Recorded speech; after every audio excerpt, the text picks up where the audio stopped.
Lahir sebagai manusia adalah bentuk kelahiran yang paling sempurna. Dari para malaikat, alam cahaya, alam langit, sampai seluruh saripati alam berkumpul di dalam tubuh manusia menjadi bahan manusia.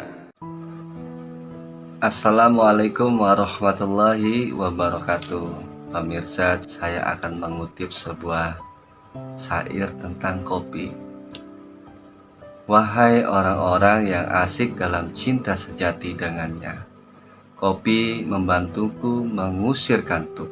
Dengan pertolongan Allah Ta'ala, kopi menggiatkanku taat beribadah kepadanya dikala orang-orang tertidur lelap. Kisah pengembaraan seorang muslim itu tidak lepas dari yang namanya kopi. Kemanapun orang muslim menyebarkan agamanya, kopi selalu pasti akan dibawa.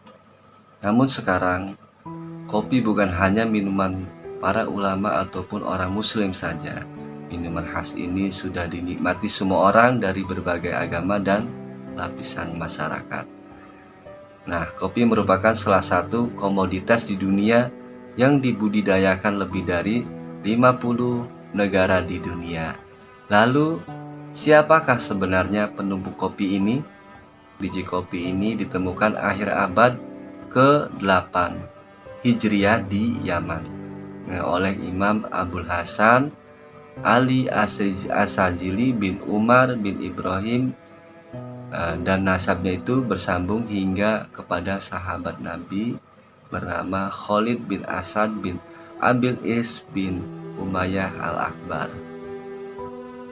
Nah, informasi dari Madras Ribat menyebutkan beliau adalah pengikut Thariqat Sajiliyah, tapi bukan pendirinya, karena pendirinya adalah Thariqat Sajiliyah ini Al-Imam Qut Sayyidina Abi Hasan As-Sajili bin Abdullah bin Abdul Jabbar Al-Hasani As-Sajili radhiyallahu an, bersambung nasabnya kepada Rasulullah Shallallahu Alaihi Wasallam yang telah wafat pada tahun 828 Hijriah. Dalam penemuan biji kopi, Imam Abu Hasan As-Sajili mendahului Imam Abu Bakar Al-Idrus, sehingga Imam Abu Hasan adalah penemu kopi biji kopi, sedangkan Imam Abu Bakar Al-Idrus adalah penyebar kopi di berbagai tempat. Biji kopi berasal dari tanah Arab dan kata kopi sendiri berasal dari bahasa Arab yaitu kohwah yang berarti kekuatan. Karena pada awalnya kopi digunakan sebagai makanan berenergi tinggi. Kata kohwah kemudian menjadi populer di Eropa sebagai kahveh yang berasal dari bahasa Turki dan kemudian berubah lagi menjadi kopi dalam bahasa Belanda. Terus penggunaan kopi ini yang diserap ke dalam bahasa Indonesia hingga menjadi kata kopi yang kita kenal saat ini. Syekh Ali bin Umar As-Sajili Al-Yamani, kisah penemuan kopi pertama kali berawal dari perjalanan beliau. Dikisahkan ketika beliau dalam perjalanan untuk ujrah dan khalwat atau mengasihkan diri ya. Dari segala hiruk pikuk dunia beliau terus berjalan sepanjang hari.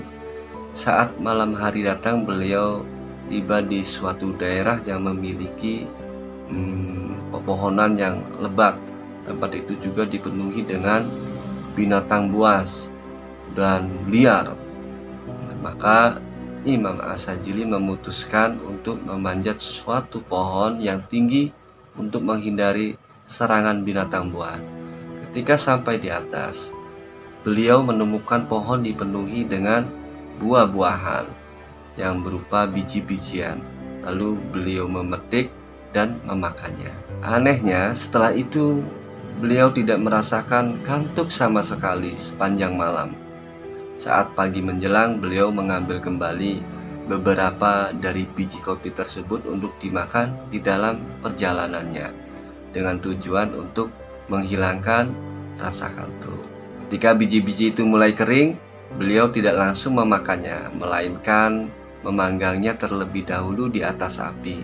kemudian menyeduhnya dengan air dan meminum air seduhan tersebut. Akhirnya menyebarlah minuman kopi ke berbagai penjuru negeri.